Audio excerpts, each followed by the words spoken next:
ಗುರು ರಾಘವೇಂದ್ರರು ಕೇಳಿದ್ದನ್ನೆಲ್ಲ ಕರುಣಿಸೋ ರೀತಿ ಬೃಂದಾವನ ರೂಪದಲ್ಲಿ ಇಲ್ಲಿ ನೆಲೆಸಿದ್ದಾರೆ.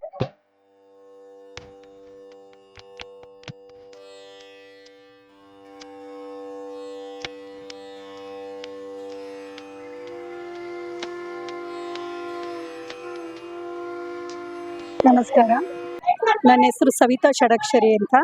ನಾವು ಕಳೆದ ವರ್ಷದಿಂದ ಬರ್ತಾ ಇದ್ದೀವಿ. ಇದು ಹೊನ್ನವ ಮಂತ್ರಾಲಯ ಅಂತ ಕಾಮಧೇನು ಕ್ಷೇತ್ರ. ಕಾಮಧೇನು ಅಂದರೆ ಕೇಳಿದ್ನೆಲ್ಲ ಕರುಣಿಸುವಂಥ ಒಂದು ದೇವಲೋಕದ ಹಸು. ಹಾಗಾಗಿ ಗುರು ರಾಘವೇಂದ್ರರು ಕೇಳಿದ್ದನ್ನೆಲ್ಲ ಕರುಣಿಸೋ ರೀತಿ ಬೃಂದಾವನ ರೂಪದಲ್ಲಿ ಇಲ್ಲಿ ನೆಲೆಸಿದ್ದಾರೆ. ನಾನು ಏನು ಅಂದ್ಕೊಂಡಿದ್ದೆ ಅದರಲ್ಲಿ ಎಲ್ಲ ಕೋರಿಕೆಗಳು ಈಡೇರಿದೆ.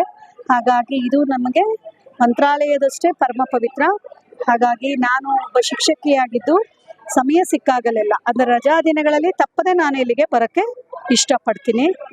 ಖಂಡಿತ ಭಕ್ತರ ಕೋರಿಕೆಗಳನ್ನು ಈಡೇರಿಸುವಂಥ ಗುರು ರಾಘವೇಂದ್ರರು ಇಲ್ಲಿ ಶಾಶ್ವತವಾಗಿ ನೆಲೆಸಿದ್ದಾರೆ ಅನ್ನೋದು ನನ್ನ ಅಭಿಪ್ರಾಯ.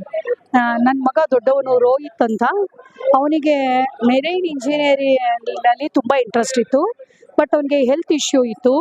ಅವನು ತುಂಬ ಫೀಲ್ ಮಾಡ್ಕೊಳ್ತಾ ಇದ್ದ, ನಾನು ಮೆರೈನ್ ಇಂಜಿನಿಯರೇ ಆಗಬೇಕು ಅಂತ.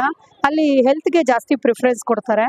ಹಾಗಾಗಿ ಅವನು ಯಾವ ರೀತಿ ಅವನಿಗೆ ಹೆಲ್ತ್ ಬಗ್ಗೆ ತುಂಬ ನಮಗೆ ಫೀಲ್ ಇತ್ತು.